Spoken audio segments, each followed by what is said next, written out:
It's time to strap in and get ready for the front stretch.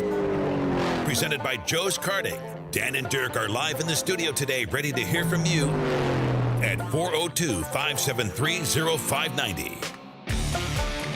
Oh, race fans, you better pull them straps a little tighter. We're going to have a good race for you today. I am Dan Taylor. That is Dirk Houston. Good morning to you, sir. It is morning. A little damp out this morning, and good thing there's not a whole lot of dirt track racing happens at 7 o'clock on Sunday morning. We'd get in trouble. My yard needed it. I could use some more Sunday, Monday, maybe a little bit into Tuesday showers so that my yard can get a little bit more green, but it's got to be dry Wednesday on. That's my rule in life, and that rule always gets broken. This is the front stretch presented by Joe's Karting at Council Bluffs, online at joeskarting.com. Fast-paced white-knuckle racing just across the river on 23rd Avenue. If you haven't done it yet, what the heck are you waiting for? It's time to get over to Joe's and talk and figure out what everybody's been talking about with these eco-friendly Honda engines and the beating, the banging, the bumping, the fun that is Joe's Karting. And Dirk, we got a big show lined up for you today. Last time we talked, Michigan hadn't ran yet, so we'll quickly recap that race. We'll also talk about last night's night race at Bristol. We'll kind of talk about the PJ1 that they laid down, how that reacted. And the sweep, only the second time it's ever been done, and it's been done by the same guy. At the same track. All right, turn number 2, we will recap some of the dirt track action around the area. We always give a little bit of love to our friends over at I-80 Speedway and Eagle Raceway. I'm going to try to share some love with some of the other dirt tracks in the area that raced on Friday and Saturday night, but we only have so much time left in the show. So we're going to recap I-80 and Eagle, and then if we have time, we'll get to Adams County Speedway, the Malvern Bank. We'll try to get to the Grant Younghands Memorial down in Lakeside Speedway. And we'll try to get to some of those results. In turn number 3, we will talk about the playoff picture. There's just 2 races left to go for the NASCAR Cup Series. There are 3 drivers that are getting in on points. We'll figure out who they are. Chances are that somebody behind them is going to win at Darlington or Richmond and punch their ticket and jump the other guys. So we'll talk about the playoff picture for the Cup Series. And then in turn number 4, we don't have a race to preview because it's an off weekend for the Cup Series. So we'll talk about some of the things that are going on in the area. Scheduled today is the Kenny Wallace driving experience at I-80 Speedway. I'm going to kind of stalk their Facebook page, the Kenny Wallace Facebook page, and see if that's still a go. We had some rain showers that moved through the Omaha area. Not sure if it hit Greenwood, so we'll kind of figure that out and let you guys know by the end of the show. Recapping the race at Michigan. One of the another fast-paced race that this is the kind of stuff that makes a legend out of a season is when people go back and say, boy, that move by Larson at the end of the race. That's the kind of stuff that can elevate the sport back to where it was when a guy who restarts, 4th, 5th? I think he was, I want to say 4th. I want to say that too. And he took it 4 wide and he shot the gap. He knew he had to get out in front. I mean, that's the easiest lesson you can learn in the Cup Series is clean air is king, and getting out in front at Michigan, Kansas, any of these 1.5 mile, 2 mile tracks, you get out front and you're going to have the better shot than anybody else. And he took every advantage of it. And I think he took a lesson from the Kyle Busch restart book. Well, I mean, I think the restart was neat, but for me, the real impressive part about Kyle Larson is the fact that he got out of a wing sprint car from Saturday night. Yeah. That obviously when you run 50 laps in that's kind of into your system. Hey, this is what I'm driving. And he just jumped into the Cup car and he didn't skip a beat. I don't know how he gets to sleep, quite frankly. I mean, after a night of announcing racing or watching racing, I'm so geeked up. My adrenaline is so pumping that, if the races get over at 11 o'clock, I'm not falling asleep till 2, 3 o'clock in the morning. He had to get up find a way to get to sleep and get up the next morning and have enough energy to run a 400 or 200 lap race. 400 miles. At Michigan, 404 miles. So, yeah. Well, he's been doing it his whole life. This is still relatively new to you. I mean, he's been in this spot, especially with the big time, for 6-8 years already. So, yeah, for him, it's not that big a deal. I'm sure they were all, snoring on the plane on the way back, because remember we were talking to Ryan Blaney about it. You going to sleep a little on the plane? Oh, yeah. Stuffing his face full of cookies. Yeah. Yeah, and what a good thing for dirt racing. I had some conversations with Chris Krug about how he felt like Kyle running at Knoxville was going to help the Cup Series ratings on Monday at Sunday at Michigan, and I actually think it's the opposite way around. In the long run, Kyle running at Knoxville is helping the Knoxville Nationals. It's helping dirt racing because the NASCAR crowd is much larger. I mean, there was probably an estimated 35,000 people at Knoxville that Saturday night. That doesn't do, if every one of those people tune in and watch the Cup race on Sunday, it doesn't move the needle much. We're talking 2-3 million people and another 25,000-30,000 tune in. It doesn't move the needle much, but all of the conversation on Sunday and on social media about Kyle running this dirt track race, those 2-3 million people that are watching, and those probably 100,000 that are Kyle Larson fans that are just exposed to it because of the Cup Series, are now tuning in to find out what he's doing at local dirt tracks. So that's great exposure. Kyle is really bridging the gap between the two. And I don't mean to say that NASCAR isn't being helped by dirt racing. I mean, that's a given. NASCAR lives off the dirt series. It's like saying that the MLB doesn't benefit off of the Omaha Storm Chasers. It absolutely does. It's the same sport, and it's a feeder system. Well, everybody that knows anything about Kyle Larson and it's become a fan knows he's a dirt track racer. So I don't think he's exposing a whole lot of new fan base, but he may be bringing some people from the dirt track world over. But as you and I both talked when we were at Knoxville, and the guys that came with him to the track, Ryan Newman, Ryan Blaney, of course, Ricky Stenhouse was there for his car. Casey Kane was there with his car. Everybody talks about how NASCAR's dead, NASCAR stinks, et cetera, et cetera, et cetera. All the haters are out every day on Facebook. But these 5 people were at a dirt track race, and people went bananas. Yeah, and that's, I've said it for a long time, and people really get mad at me when I say it. Dirt track fans have an inferiority complex to NASCAR, and they love to attack NASCAR because it's the big sport. And it doesn't make any sense to me, because if the two fan bases worked together and supported each other, racing as a whole would be huge. But any time that there is an opportunity to attack NASCAR, dirt track fans take it, and they talk about how crappy NASCAR is and how blah, blah, blah.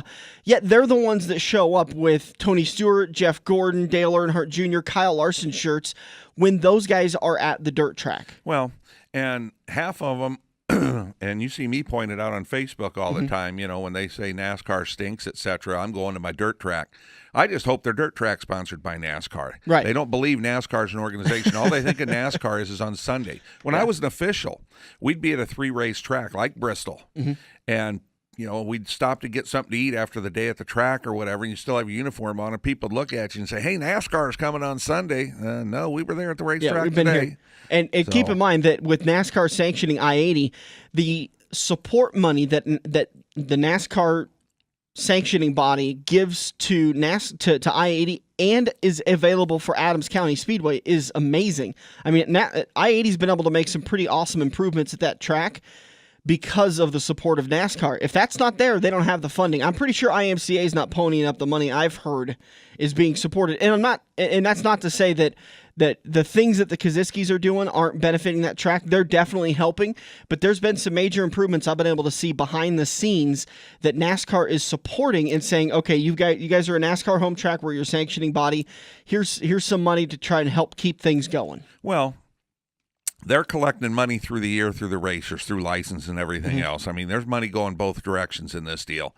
But when you look at somebody like Ryan Jenkins winning that track championship at Adams County, one of the things he got for winning that state title, or not state title, but the national title, and the Tier 3, I think is what he had, was a $10,000 scholarship to that UNOH. Yeah, University of Northern Ohio. I mean, that's $10,000. Yeah, that's a lot to money. That's nearly the amount of money I spent to learn how to talk good on the radio. Money well spent, Mom and Dad. You need to go back for your masters. But no, there's NASCAR does a lot of good things, and granted, I'm a NASCAR fan. I'd had worked for him, so I've got issues with him in that direction, and I've got issues with him when some of their rule changes at whatever level they make them, because, you know, I've just been around the sport a long time. I don't think a lot of times the rules are in the best interest of everybody. You know, I mean, and that's why you've got Toyota leading a lot of laps and now starting to catch up in the win category, you know, with Chevy and Ford also. But, I mean, Toyota dominated the race last night. I mean, at one point, the top 4 cars running on the track were all Toyotas, you know. And, you know, the funny thing is, Chevy will probably still win the Manufacturers' Championship, and there's a good chance that it won't be a Toyota winning the Drivers' Championship. You know, there is parity in this sport, and I love that there is that statistic out there that, like, Toyota's led like 80% of the laps. Well, what's the saying? It's the only lap that is worth leading is the last one. And the only thing that matters is who's standing in victory lane and who's standing on Championship Sunday. But now the last lap happens 3 times a race with the stages. Yeah. And in all honesty, Martin Truex was the only team that figured that out, you know, early in the year. That's why he got that big jump on those stage wins and stuff. You know, everybody else was still racing for the win at the end of the race. But he was the one, he started racing for those stage wins and those playoff points right off the bat. And I think, unfortunately, we're seeing seeing the apex of a 5-year run for him. He had a good year at Furniture Road, then he had a really good year last year. Now he's having a great year, and I think we're in the apex. It's kind of this perfect storm where they created a new system that benefits drivers that are pushing the entire race. And Martin is now at that apex. I don't think we're going to see the same thing out of him next year. We see these things fall off all the time. Kevin Harvick had the year that he won the championship. He led so many laps.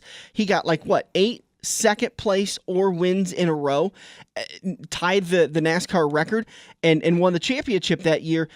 But and then the following year, he's struggled to achieve that. I mean, it's just we're seeing a point where Furniture Row Racing, Martin Truex Jr., and Toyota are leading everything. You take the emblems off, and it's great racing. And these guys have they've figured out their pit road issues. They're not having the gremlins. They're having this. They're just dominating right now. And we've seen Jimmy Johnson do it, Jeff Gordon do it, Tony Stewart do it, Carl Edwards do it, Matt Kenseth. I mean, Matt Kenseth won 7 races one year.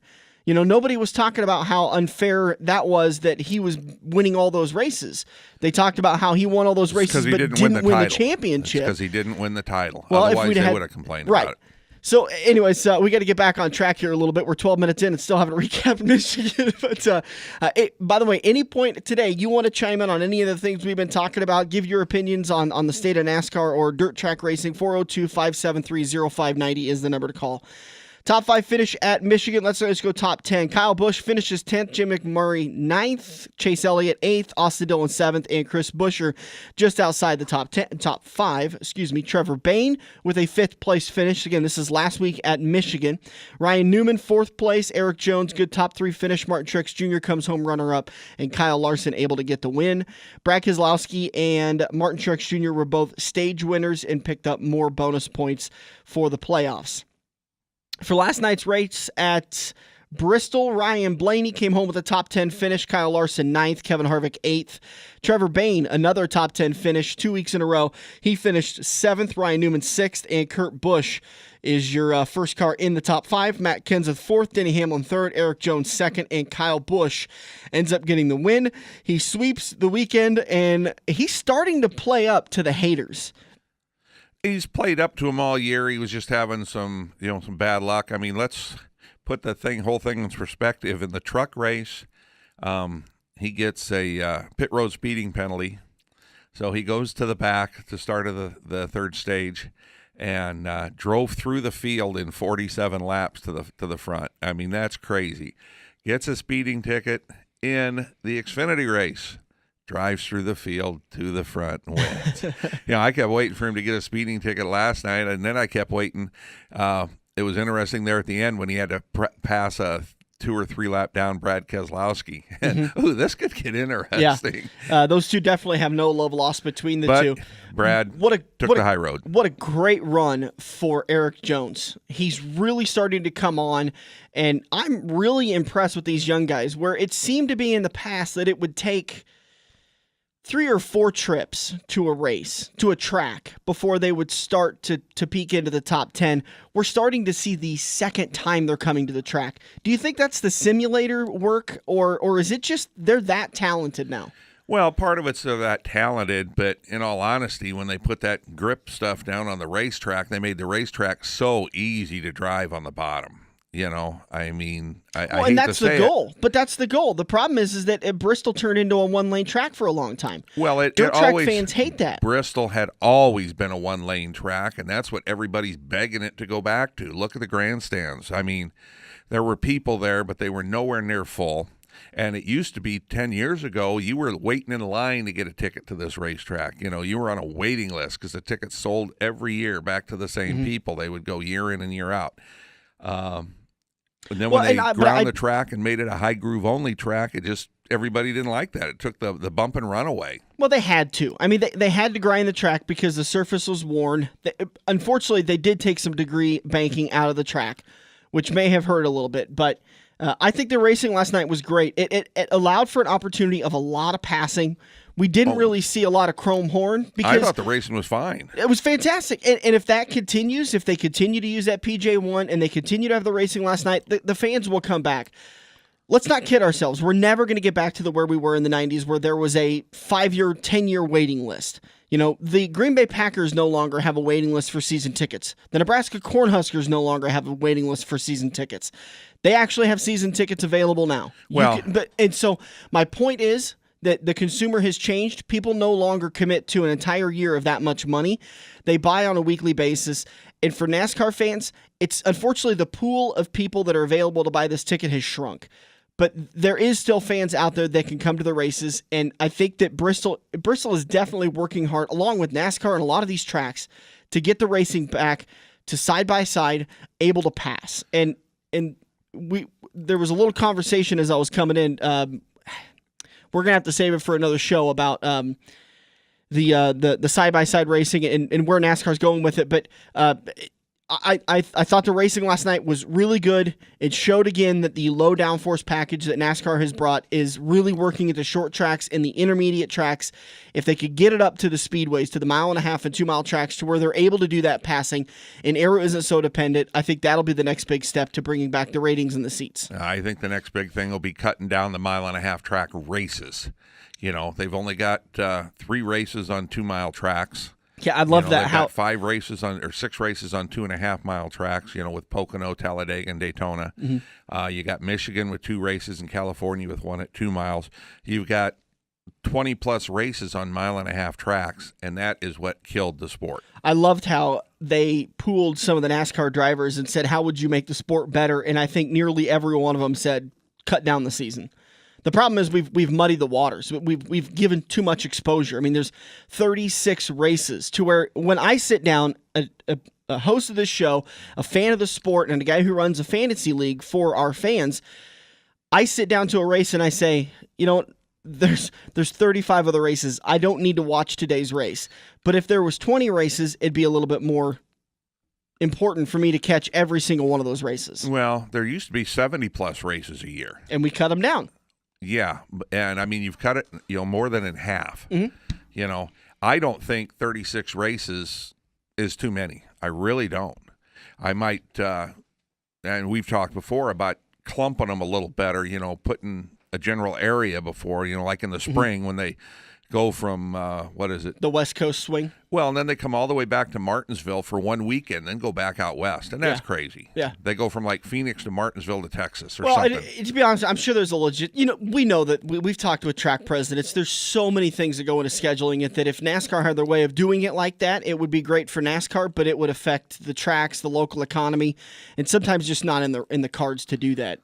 Yeah, you know, the Cup, when the Cup Series comes to Kansas City, it's a nightmare when the Chiefs are playing on that Sunday also. And it cuts into the local economy so that, you know, a lot of those fans are going to go to the Chiefs game over the Cup Series race. Yeah. Well, one thing you were talking about before, though, when you started talking about these season tickets and how these tickets are available, there's a lot more that goes into that, too, because you specifically mentioned the Huskers, okay? And I am a Husker season ticket holder. Now you want to be a Husker season ticket holder, you pay $300 just to have the seat. Then you got to buy your tickets. Right. The what is it? The PI, the seat license, the I can't remember what the acronym for the initials for it was, but it was basically a seat license. It's just a donation. It doesn't go towards the season ticket. It's like, hey, give us $300 and we'll give you the right to buy tickets.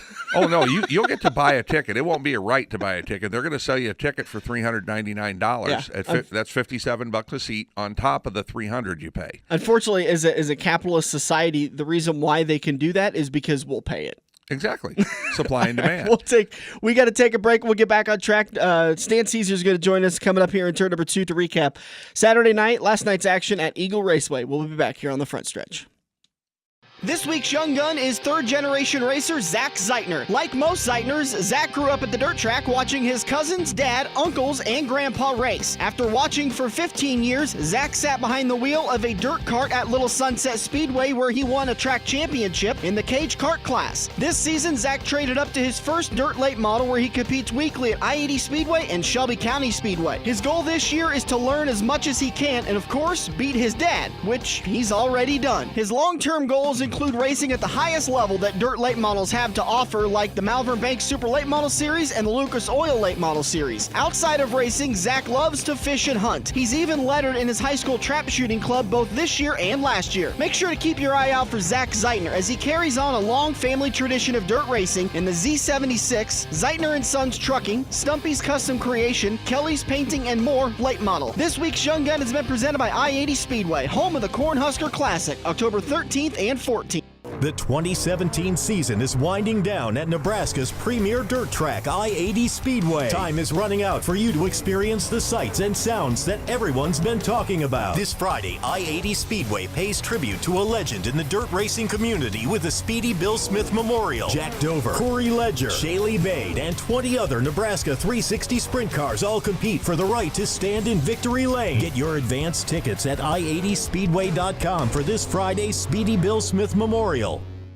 Joe's Karting in Council Bluffs has taken a page out of IMCA's rulebook and gone crate. These brand new low-emission engines will still have you white-knuckling it all through the Metro's fastest indoor facility. Joe's Karting is now friendly for all skill levels with their brand new Honda-powered engines. It's time to get to Joe's today and find out what drivers like Jack Dover, Shaylee Bate, and Andrew Kosiski have known for years. Located in Council Bluffs and online at joeskarting.com. That's karting with a K.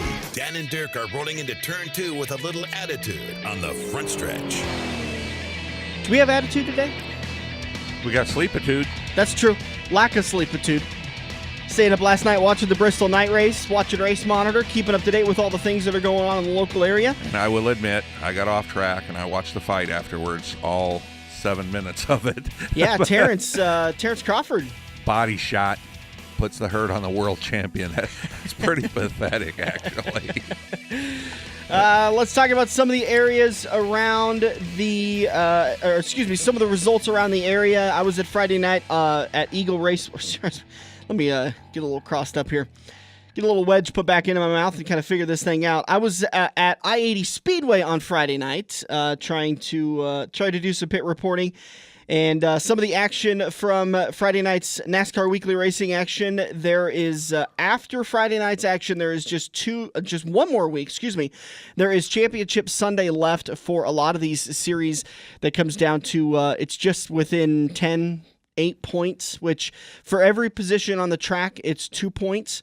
So really a lot of times it comes down to 2, 3, 4 positions on the track when you go into Championship Sunday if you head out to I-80 Speedway on September 3rd here in a couple of Sundays to recap that. But anyways, results from Friday night, the River City Heating and Cooling Sport Compact, Scott Brown able to get the win. Started on the pole thanks to Jim Cahill not able to getting his car going. So Scott moved up to on the pole, and he took full advantage of it. Jumped out to a quick lead and just held them all off. Running the 619J. Good job for Scott Brown picking up his first win at I-80 Speedway in the Sport Compacts. And Scott said post-race that if he wins the track championship at Shelby County Speedway, he is going to move up to stock cars. But I'm reading on Facebook right now that he, because of a rough night last night at Shelby County Speedway, Scott lost the championship to Curtis Miller. So he's not sure what his plans are for next year because he really wants to pick up a track track championship in the sport compacts before moving on to stock cars, so he may have to wait one more year. Well, that's quite a leap going from a compact to a stock car. I think he just needs to do it. He's ready for it. I mean, he's just been waiting for this championship, and sometimes a style of driving just doesn't fit you. Maybe a sport compact, he's good in it, but maybe he'll be great in a stock car. Well, you'd think the natural progression would be to a hobby stock as opposed to going to a stock car. That's what I'm saying. A stock car is a big challenge compared to that street stock or that subcompact. The the hobby stocks, it was double feature nights since we've been struggling to get hobby stocks. It's kind of a confusing thing. For a long time during the specials, all the hobby stock guys said, you guys need to add hobby stocks to the bill for weekly racing. We love coming out here. It's a great track, yada, yada, yada. So we added it, and we've been averaging about 10, 12 cars a week. And Friday night, I think we only had about 8 or 9, so we did double features. So by the way, if you're a hobby stock driver that wants to come and try it out, come out on Championship Sunday and see what it's about, because it's I think the racing is pretty darn good for the hobby stocks. Jason Cole ends up picking up feature win number 1, and Jason Fusselman, who was just out there kind of having fun. He likes to come out every once in a while.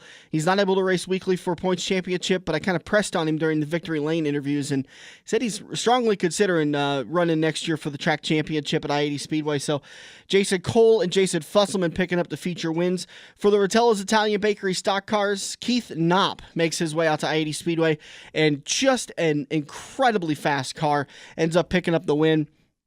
In your Sport Mod division, it was a heck of a battle. Sean Harker had his hands absolutely full with Gunnar Pike and I'm going to draw a blank on the other drivers he was battling on. But man alive, was it a heck of a race with Sean Harker trying to get that win and gosh darn it. Oh, Chris Abelson, that's it. I'm sorry.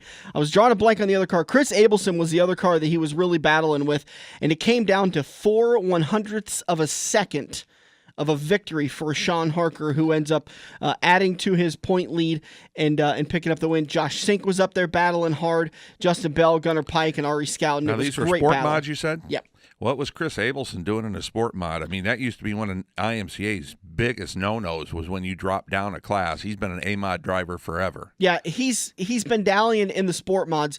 Mostly it's just a second car for him. He's just one of those guys that loves to come out and run, so he'll run 2 or 3 classes if he can. Well, but I'm just saying, IMCA used to not let you do that. You could run a stock car and an A-mod, but you couldn't run a B mod and an A mod. So NASCAR doesn't. Rule change. NASCAR doesn't have that rule, so he can come out and run in any class he wants to, and he's not a NASCAR weekly racer at I-80. So I should back up. If they have that rule, it wouldn't apply to him because he's not a weekly racer. Yeah, I'm not sure if NASCAR has that rule or not. I've never done sport mods with NASCAR, so I do know that for the Cornhusker Classic, they did come out and make a rule this year that you can't drive in more than one class. Well, I mean, and open races used to be no big deal because a lot of times they aren't sanctioned by anybody. They'll run a certain set of rules, run IMCA rules, NASCAR rules, etc. But if the race isn't sanctioned, yeah, that's, like I said, that was just something that was always a big NASCAR, rule especially with IMCA, was changing classes. For your custom diesel driver training modifieds, Justin Zeitner had his hands full with a couple of different drivers trying to get that win away. Jesse Dennis was learning how to diamond that corner off. Justin Gregg, the real deal Nick Deal came out. Ryan Jenkins, all top 5 finishers, and all gave Justin a run for his money throughout that night, but not able to pick up the win. So Zeitner ends up getting the win after starting 9th. Good run for Nick Deal, starting 14th, finished 4th in that feature. And then the final race of the night, the final feature will cover, not the final race of that night, but great run for Andrew Koziski. Once again, Andrew able to pick up the win, and I say once again, he struggled heavily early in the season, just didn't have power, didn't have bite off the corner, car seemed flat along the straightaways, and last week before he went out to Adams County Speedway, he went and picked up, switched back to his old car, and there's something about that car. He doesn't quite know what it is yet, but he loves running that car, and it's feeling so good to him. So he went out, picked up the win last week at Adams County Speedway, and then moved this week, kept that car, went out and won the heat, started second on the for the feature, and didn't take long. He got right past The pole sitter Brian Kaziski to pick up the win. Ben Schaller able to come home second, Bill Layton third, Brian Kaziski fourth, and Tad Pospisil fifth. Schaller and Pospisil were battling for that points championship, and it shrank just a little bit with that 3-place difference. Saw a little scuttle on Facebook about the third and fourth place finishers. Any comment on that? Everybody said that I saw on Facebook where people were saying Brian Kaziski got the third place spot, and it was given to the 24 car. Well, again, it all comes down to scoring and timing, and I think the disagreement I heard in tech inspection was the position of the transponder, because it was a close finish. Bill ended up sneaking by Brian at the line, and another thing you also need to keep in mind is that the start-finish line isn't where the transponder recorder is. It's about 5-10 feet back, where there is a white pole on the catch fence. That's where the timing line is. So officially, it's not where Larry White stands on the start-finish line or in the flag stand. It's about 10 feet back towards turn 4. I didn't see the finish, so I can't give my opinion of who I thought finished. And even if it did, we're human. We're fallible. So the scoring and timing is official, and if Bill had his forward, then that's something that the officials need to look at. I know that Brian Kaziski's crew was asking the officials to look at it. I don't know if they did or not. Yeah, that's the best I can tell you. I wasn't there, and I know when you go to your upper levels, those transponders are all put in a very specific spot. There is no his was an inch ahead of mine or whatever. They are literally in one specific spot, and if the person that built the truck they've got a little metal cup thing that they've got at that level. Mm-hmm. If it's in the wrong spot, they got to cut it off right there and move it. They will not get on the track with the transponder in the wrong place. Yeah, so they do. The track does. I've overheard the track telling them where they're supposed to place it for each class, so that it's fair. Every car is all supposed to be built the same way, so the distance between things, and they're supposed to be putting. It's one of the old tricks of the trade. You put it up a little bit closer, you're farther ahead on the track. Well, it's not a trick of a trade. If it's supposed to be in one spot and you don't put it there, you cheated. Yeah. End of story. You're true. That's true. Yeah, it's not a trick of the trade. And I do want to clarify, just because I work at I-80, I don't know what the end result was with that. The official results on the website is that Bill got third, Brian got fourth. Maybe that'll change in the week. You'll have to just kind of keep an eye on their Facebook page. But yeah, I know that Brian Kaziski's crew was asking the officials to review where Bill had his placed. So I don't know if anything has changed on that yet. So okay, and that's the first I've heard as many times as I've been to I-80. And of course, when I worked there, they didn't have the transponders, but that the actual transponder line is 8-10 feet in front of what should be the finish line. I learned that a couple of years ago. Before I started working there was a big controversy because of a finish at the Cornhusker Classic, and it was a 3-wide hobby stock finish between Adam Armstrong and Jason Cole were 2 of the 3 cars. And I remember there was a picture in the grandstands from a little bit closer to turn 1 that looked like Adam Armstrong won it. Scoring and timing said Jason Cole won it, and there was a big fight about it on Facebook about how the officials gave it to Jason and yada, yada, yada. And then there was, thank God, there was a picture right on where the scoring and timing line is that showed that Jason Cole had the nose out on it. So that's the only reason I know that story, is because Joe's told me a couple of times after all that stuff came out, and after they had to come out and say, well, that's not where the loop is. That's, the flag stand's not the start-finish line. That's just where he flags. So that's I-80 Speedway. Again, one more week of NASCAR weekly racing action. That happens on September 3rd. This coming Friday is the Speedy Bill Smith Memorial. Make sure you head out to I-80 Speedway for that. A lot of great classes. I believe all of the classes are going to be in action for the Speedy Bill Smith Memorial, including the Nebraska 360 Sprint cars will be joining the bill. Jack Dover, Shaylee Bate will probably be there. Sport mods, modified stock cars, hobby stocks, and compacts. So no late models for that race. Cool. And Cody Ledger, I'm sure, will show up with his 360 at next Friday. It'll be a good night. And let's see, adult tickets $15, kids $5. Kids 5 and under get in for free. And racing starts at about 7:15 with hot laps at 6:45. Real quick, while we have a little bit of time left in the turn, we'll recap the Saturday night action at Eagle Raceway. Roy Armstrong ends up picking up the win after starting 10th. Kenny Robbins in second, Jeff Ware in third, Mark McKinney in fourth, and David Carter comes home in fifth. I saw a post from Stan that said there was a lot of cars, and I'm seeing some top 5, top 10 guys in there that aren't regular weekly racing action guys. So I know there was a lot of rainouts in the area, plus a lot of other points nights are done. So these may be some guys that are trying to get around and get some extra laps in before the season ends. Well, and they could also be out trying to knock a few guys off their perch to try and keep them from getting points like an IMCA type points. We saw that Friday night at I-80. There was a tight battle in the Sport Compact class, and there was extra cars out there to fill the field and add to the points for, I'm not going to say who, because is it a shady thing to do that? Real quick, Dirk, do you think it's a shady if you're second or third in the points and you bring an extra 3-4 cars with you, you talk some friends into coming out and driving and just to fill the field and add for a few more cars for the points leader to get through? No, I don't think it's shady. If it could backfire on you. Yeah. You could have those extra points, and if you don't win the race, having those extra cars there didn't do you any good. You still got to go out and perform. I've seen that a couple of times, especially this time of the year when the points are coming up. When it's coming up to the points championship, that's something that happens every once in a while.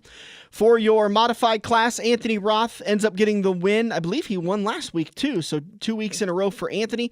And then Chad Anderson comes home in second, Shane Hyatt in third, Nate Thompson in fourth, and Trevor Baker in the 25 comes home in fifth place. And just get my screen to load here. Sorry, everybody. This is great suspense building up to the slow internet. Dylan Richards comes home with the spark. Thank you. Craig with the sound effects. Dylan Richards gets the win in the IMCA Sport Compact class.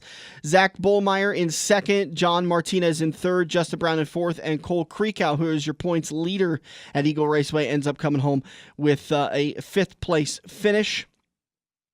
For your sport mods, Gunnar Pike, man, that kid is on fire at Eagle Raceway. Picks up the win last week and then runs good on Friday night at I-80 Speedway, goes back out to Eagle Raceway and picks up his third career win. I believe he's a former young gun. We featured him a couple of weeks ago. Yeah, I mean, it's just the same as, even with the big boys on Sunday, when somebody figures it out for a couple of weeks, they can be, the best thing since sliced bread, but if it goes away, it can go away in a heartbeat. Yeah, it could go away quickly. Gary Sadoff comes home second, Trent Roth in third, Derek Hall in fourth, and R.E. Scouten rounds out your top 5. For your sprint car feature, top 5 finish, Sean Pointer, who started 11th, finished 5th.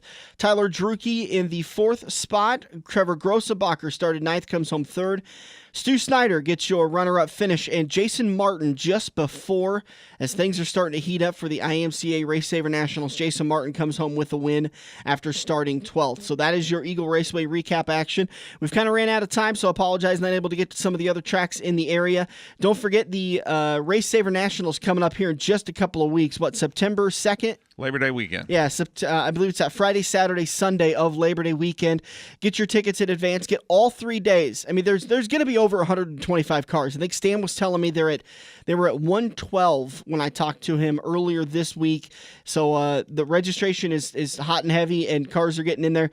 It's going to be a packed night, and man, there was a lot of winged action going on at the IMCA Race Saver National. So make sure you get your 3-day passes now at eagleraceway.com. We're going to take a break. We'll come back in turn number 3. We're going to talk about the NASCAR Cup Series playoff picture, and we're going to wrap the show up. We'll be back on the front stretch. The IMCA Race Saver Sprint Nationals return to America's home track, Eagle Raceway, September 1st to the 3rd. Come watch over 125 sprint cars from all over the United States and Canada. Friday and Saturday feature qualifying races and the Jake Ida Memorial Race of Champions. Sunday's action will include last chance qualifiers and the 50-lap feature to crown a champion. Save some cash. Pick up your 3-day passes for $35. Green flag times and more details are at eagleraceway.com. Are you looking to book your next outing? Look no further than Joe's Karting in Council Bluffs. Located just north of Bass Pro Shop, Joe's Karting can handle outings of well over 100-plus people. Bachelor parties, corporate outings, team building, birthday parties, and much more. Give Buddy a call today and reserve your outing. Joe's will even work with local restaurants to cater your event. Book yours today at joeskarting.com. That's karting with a K. It's time to get to Joe's and find out what everyone already knows. Joe's Karting in Council Bluffs has taken a page out of IMCA's rulebook and gone crate. These brand new low-emission engines will still have you white-knuckling it all through the Metro's fastest indoor facility. Joe's Karting is now friendly for all skill levels with their brand new Honda-powered engines. It's time to get to Joe's today and find out what drivers like Jack Dover, Shaylee Bate, and Andrew Kosiski have known for years. Located in Council Bluffs and online at joeskarting.com. That's karting with a K.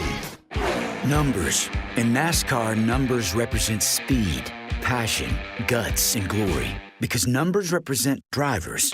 Numbers like 14, 88, 42, and 78. Numbers that say, that's my driver. Don't mess with my driver. See your number live at Kansas Speedway's first ever playoff elimination race. The Monster Energy NASCAR Cup Series Hollywood Casino 400. Sunday, October 22nd. Tickets at kansasspeedway.com. Feather the brake and get back to the gas. Dan and Dirk are headed into turn 3 on the front stretch. Welcome back to it. Thanks for listening to the front stretch. Turn number 3 brought to you by Kansas Speedway. Tickets for Kansas Speedway's first playoff elimination race of the Monster Energy NASCAR Cup Series are now available. Be a part of history at the Hollywood Casino 400 on Sunday, October 22nd for just $99 or less and $29 for kids. Visit kansasspeedway.com or call 866-460-RACE, 866-460-RACE. Again, Kansas Speedway, with moving their race, will now be the elimination race for round number 2. It's the first elimination race in the Kansas Speedway history. So should be a packed crowd, should be a hot and heavy race. Yeah, it's going to make us pack more clothes because it may be snowing. But this global warming thing is going to be playing in our favor, bud, I'm telling you. Yeah, okay. Again, 866-460-RACE. October 22nd, the Hollywood Casino 400, Sunday at Kansas Speedway. $99 or less to get into the race, just $29 for kids. Should be a great weekend. And again, it's an elimination race, so drivers are a little bit more up on the wheel. 4 guys will be eliminated. They won't move on to round number 3. Yeah, the racer spoke, and they did not like Talladega being the elimination race, so they got it moved around. We had a nice talk with the president of the racetrack there a year ago about this. So it's I'm looking forward to that race just to see what the extra excitement will be, see how much it'll be pumped up, and of course, hopefully for us, we're still working and finalizing everything for our next Crewman for a Day contest. We'll have that going on that weekend, and we'll be starting that up and firing that up here, next week? Yeah, we're hoping to announce it next week. And the team that we're just waiting to get approval from the team, they got to check with their sponsors and make sure everything's okay. Trying to change it up again. Make sure they have availability. It's going to be exciting if we get this team. I didn't think we had a shot, but they're trying, so it'll be exciting. We're going with a major team. We're back up to the RCR level. We thought maybe it'd be cool to try out the David Starr, and quite frankly, I think David Starr Racing did a much better job than these major teams will be able to do. But the fans spoke, and they want a big fancy team. So we're trying, and we will get you a team. We will announce it next week. We're just trying to find the right one. Right. All right, looking for the playoff picture in the NASCAR Cup Series. Before we do that, Stan Cisar joining us on the phone, announcer at Eagle Raceway. Stan, we kind of recapped some of the results last night at Eagle Raceway for turn number 2, but give us some of the finer details that we didn't get to see since we weren't there. Well,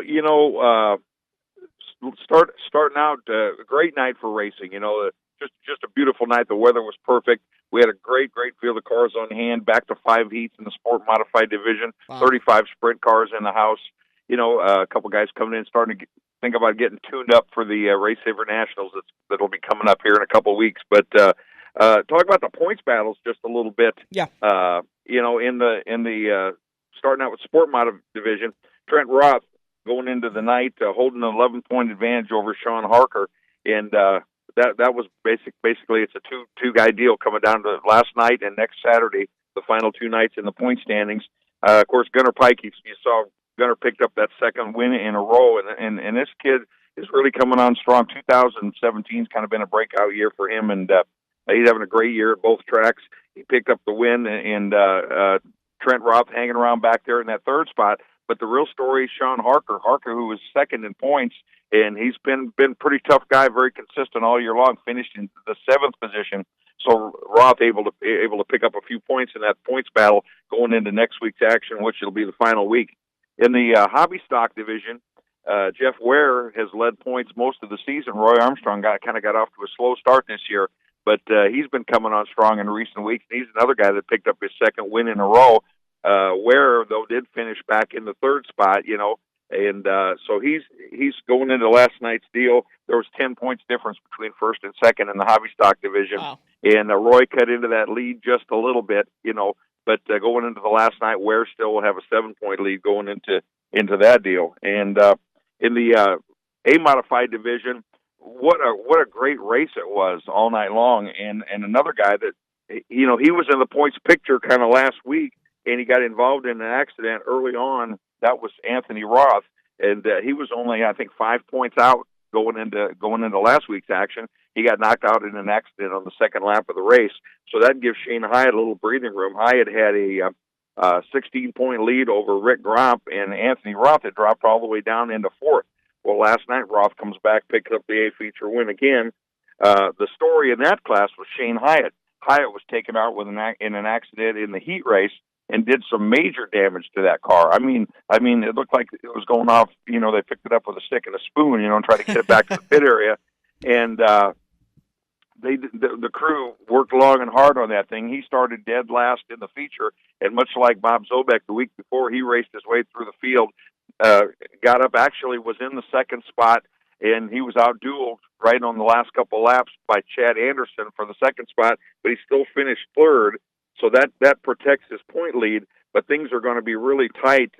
Rick Gromp, who came home in the 10th spot, he kind of fell out of that points picture, but Chad Anderson and Shane Hyatt and Anthony Roth going into next week's deal will have the shot at the points in that A modified division. What can you say about the Sport Compacts? More drama in that division. It happens every week, It's like as the wheel turns, Last night. I was laughing with Scott Brown on Friday night, and I said, cheapest class to race in, but yet the most drama. And he goes, "Oh man, I just can't believe it." Well, Larry Cronin, he had won the family. They got 5 members of the family, I think, raced in that division, and he had his car claimed early in the year, denied the claim, so he got a suspension and a fine. Well, he paid the fine. Comes back, start racing again. This is his second week back, and he's got a very fast race car, and he won it by a huge margin in the heat race, and was on his way to winning by a huge margin in the feature. There was a caution flag with 2 laps to go, so that tightened the field back up, and that put Dylan Richards out of Beatrice, who was another pretty tough driver, a youngster, and there's a real rivalry going between the Cronin family and the guys from Beatrice that come up every week. And Larry still hung on for the win in that final 2-lap, green-white checker. But afterwards, he got the car claimed again. He denied the claim, gave all the officials the one-finger salute, and it ended up back in the pit area with fisticuffs that went on. And unfortunately for Clint Benson, who was pitted down near them in the back pit area, tried to break up a fight down there and ended up getting a tire iron in the head. And when I left, the sheriffs were there, and I think somebody was going out in cuffs. But I'm sure the fans can read about that story on the internet. But it'll be blowing up today. But Stan, I don't know what it was. There was something in the air on Friday night at I-80. Well, we think it had something to do with the eclipse. Oh, okay. Obviously, the eclipse had something to do with the racing all weekend long. I heard they had issues down at Corning in the Malvern Bank late model feature down there too. They had a big accident, and the blame was being thrown around. And the downside of that is they're destroying a lot of great race cars that are very expensive to rebuild and take a lot of time and effort. And you hate to see cars get tore up. Gotta love science. People must be that frustrated that they don't have any Eclipse sunglasses available. Well, I didn't have my Eclipse sunglasses on last night, so I would, and you know how it can be sometimes we're in the announcing booth. Sometimes we're on a need-to-know basis, and sometimes I think the officials think we don't need to know anything. Right. Last night, Jack Dover came down, appeared to win a heat race, and we expected to see him starting in the 12th spot in the A feature in the Race Saver Sprint Car division. He comes out starting last in the B, and nobody knew why. And somebody in the grandstand, actually, I said, well, if you asked me about that, I said I'd have to ask you the same question. Somebody came up and gave us the answer. I said, well, where did you hear that? He said, well, somebody came up out of the pit area and told us. I said, well, it would be nice to know these things. You know how that goes. Yeah. Hey, what happened last night down in the infield? I saw a picture on Facebook last night. Somebody went live and showed the maintainer trying to pull something over, and somebody said it was the water truck. Somebody else said it was a school bus. No, it most certainly was the water truck, and they had an incident during the afternoon track prep, and the water truck did get over on its side down in turns 1 and 2, and pretty much junked that thing. I know that happened once before. Eagle's very high bank racetrack. When you get a lot of water on it, it gets pretty muddy and pretty soft down there, and you take something that weighs that much. When you're going around there, if you make an evasive turn or hit the brakes or something with that much poundage of water back there in that tank, that could start sloshing around, and that'll take that truck wherever it wants to go. And unfortunately, it took it. So the water truck, and the caption is "Turn 1 at Eagle claims another victim." I mean, I was down there several years ago when the tank actually came off the truck. The truck didn't tip over, but the whole tank came off. But anyhow, long story short, I will have to say, the last 2 weeks, the whole in turn 1, they've done a great job with it, and it's might be still there, just a little bit of a whoop-de-doo still there, but it was far better than what it's been all season long. And I'm just keeping my fingers crossed that we can keep that track condition all the way through the end of the Race Saver Nationals, because it'll provide a great racing surface for all these guys that are coming in. As of Thursday, I believe we had 110 car. We're up to 110 cars, or Thursday or Friday, 110 cars pre-entered. We still got 2 weeks to go, so we're hoping to surpass last year's pre-entry of 125. We actually had 117 take a green flag in qualifying race action on Friday and Saturday. So it's going to be a great event. We talked about last week, man, one of the biggest steals in motorsports right now, that 3-day pass for $35. You're going to see 15, 16 heat races of all sprint cars from all over the country. The fastest guys in the Race Saver division are going to be here. It's going to be quite a thing. But so Larry Cronin did appear to win that. Dylan Richards ended up winning that race. Zach Bohlmeyer, John Martinez, Justin Brown, those guys all from Beatrice comes up. Your defending points champion, Cole Creco, who is actually married to Larry Cronin's daughter, and really a good young racer who has the intentions of moving up into the hobby stock division, I believe, next year.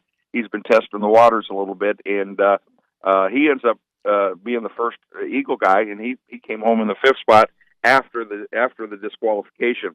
Sprint cars, we had 35 in the house last night, the 13th different winner out of 16 races at Eagle Raceway in 2017, and it was not without a battle. Jason Martin picked up the win.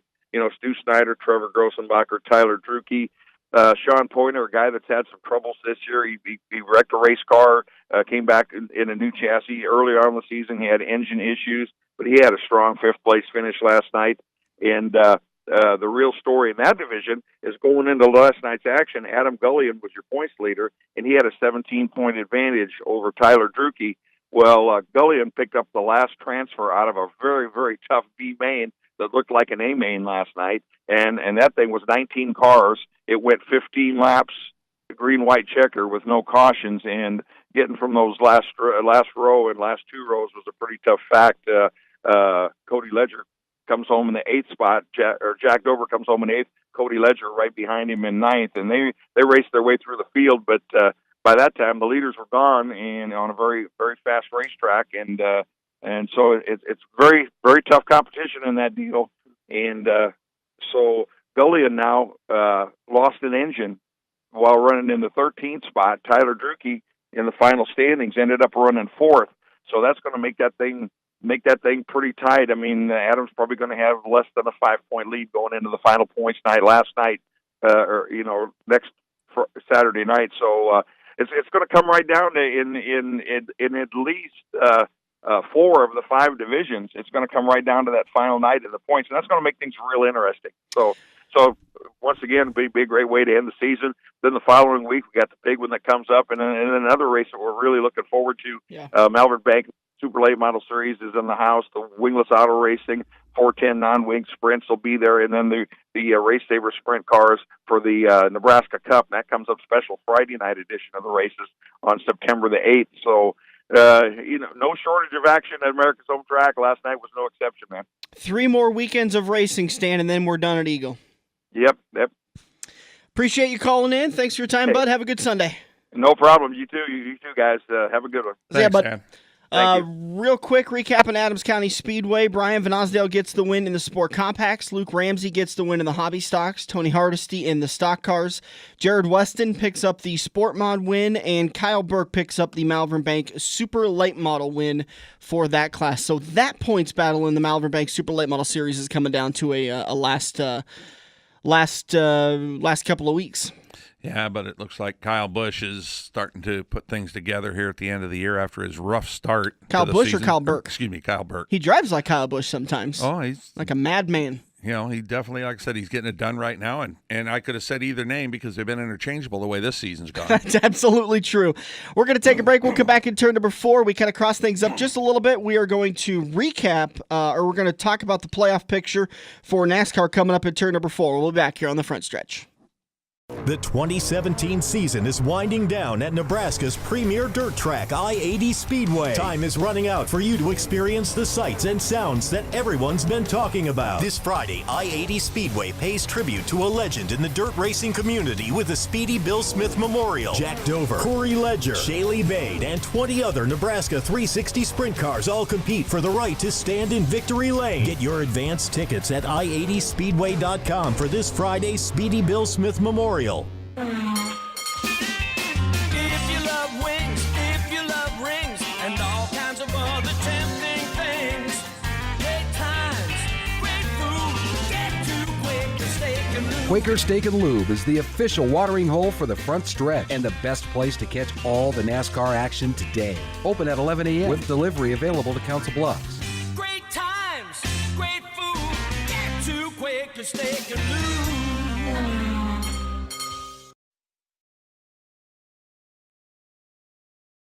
Dan and Dirk are live for one last corner. Give them a call now at 402-573-0590. Welcome back to the front stretch. Just a few minutes left in the show. Want to say thanks to Stan Cisar for calling in and helping us recap some of the action at Eagle Raceway in the point standings. Thanks to all of you for tuning in during turns 1 and 2 when we recap Michigan and Bristol and talked about some of the results in dirt racing throughout the area. Turn number 4 brought to you by Quaker Steak and Lube, the official watering hole of the front stretch. Get over to Quaker Steak and Lube today. Enjoy yourself some delicious food. They've got some of the best wings in the area. I think their steaks are pretty top notch. And the burgers, boy, there is a provolone cheeseburger. You'll get cravings for it at midnight, 1 o'clock in the morning if you're up at that time. Quaker Steak and Lube, the official watering hole of the front stretch. Find them on Facebook. Find them online at cbthelube.com. Or just head on over to 23rd Avenue. There's a AMC Theaters. Joe's Karting is in that same little area. Bass Pro Shops, Mid-America Center.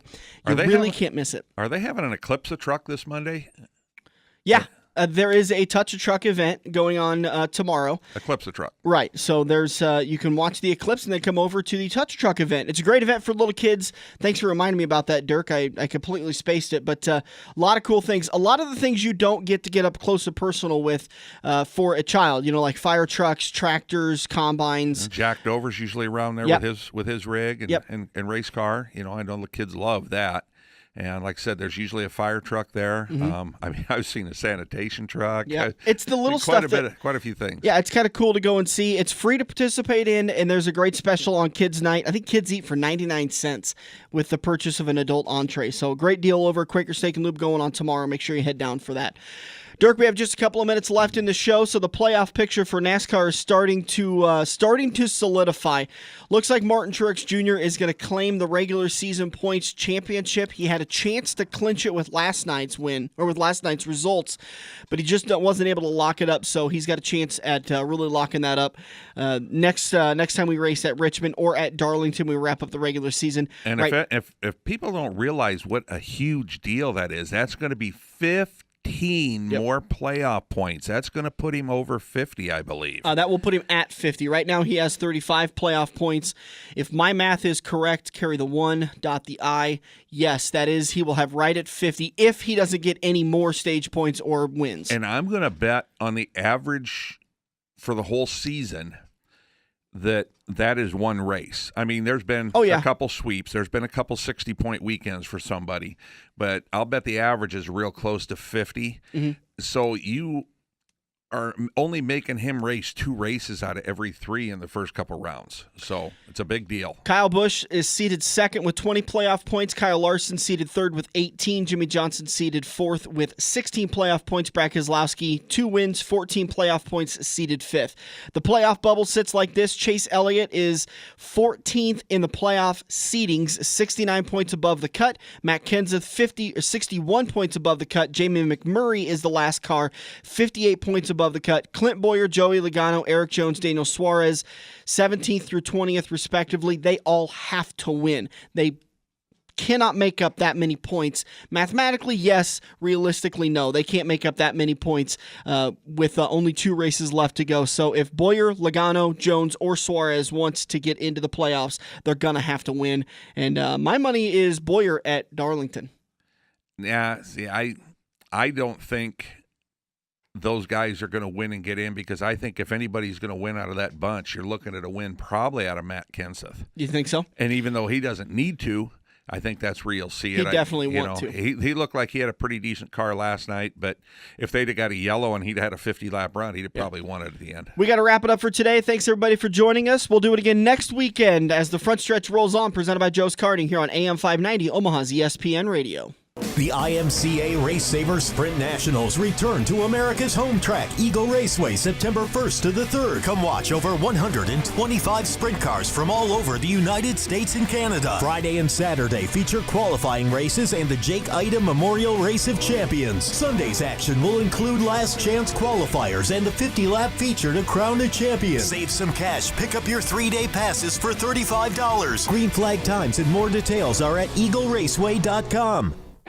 Numbers. In NASCAR, numbers represent speed, passion, guts, and glory. Because numbers represent drivers. Numbers like 14, 88, 42, and 78. Numbers that say, that's my driver. Don't mess with my driver. See your number live at Kansas Speedway's first ever playoff elimination race. The Monster Energy NASCAR Cup Series Hollywood Casino 400. Sunday, October 22nd. Tickets at kansasspeedway.com. The official watering hole of the front stretch has you covered any day of the week with the best wings, great burgers, and amazing steaks. Each weekday from 4 to 6 is happy hour, featuring $1 off draft and well drinks plus $4 Luberitas. Mondays are kids' night. Tuesdays are all-you-can-eat wings for $12.95, and the lube even delivers to the Council Bluffs area. Like Quaker Steak and Lube Council Bluffs on Facebook for a full list of weekly events. Back to Quaker Steak and Lube. Mid-America Drive, Council Bluffs.